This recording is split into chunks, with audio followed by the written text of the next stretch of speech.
Today is day 2 of our look at the race for Assessor in Orleans Parish. As we've told you, 4 candidates are running, including Errol Williams, who has held the post since the city consolidated districts back in 2011. He's the incumbent here.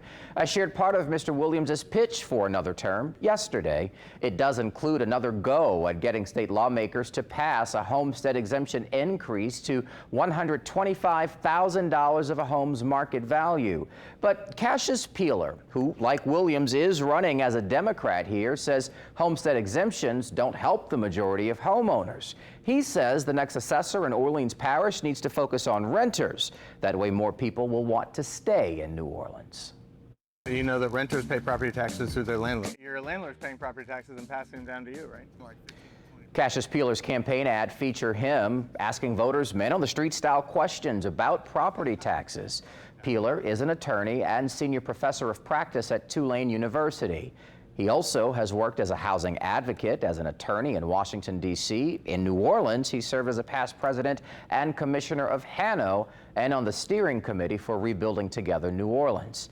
Peeler says keeping residents in New Orleans should be his focus, and it would be his focus if elected. He says that begins with offering renters equitable tax relief similar to what's granted to homeowners through homestead exemptions.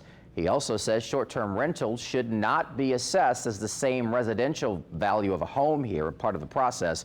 Peeler also wants to change how properties are valuated, getting more boots on the ground while also changing the appeals process. The main policy goal that the current assessor has advocated for in his next term is putting forward doubling the homestead exemption, near doubling the homestead exemption, and that that makes homeowners feel good, obviously, but the impact would be a big hit to the city's budget, and that money would need to come from somewhere else.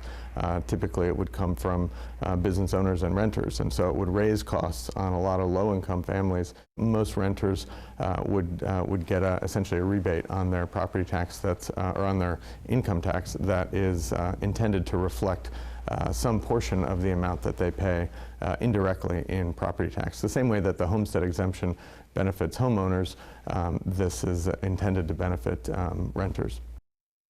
Now, in order for that to work, Peeler would need the legislature to approve a bill that would specify how that would work. Overall, Peeler says residents need to know more about how the assessor's office works. Tomorrow's candidate agrees with that, but says residents are losing their homes, including our senior citizens. His question, what's being done to help them? Tomorrow, we'll sit down with Cedar Ad Dowden. Stay with us.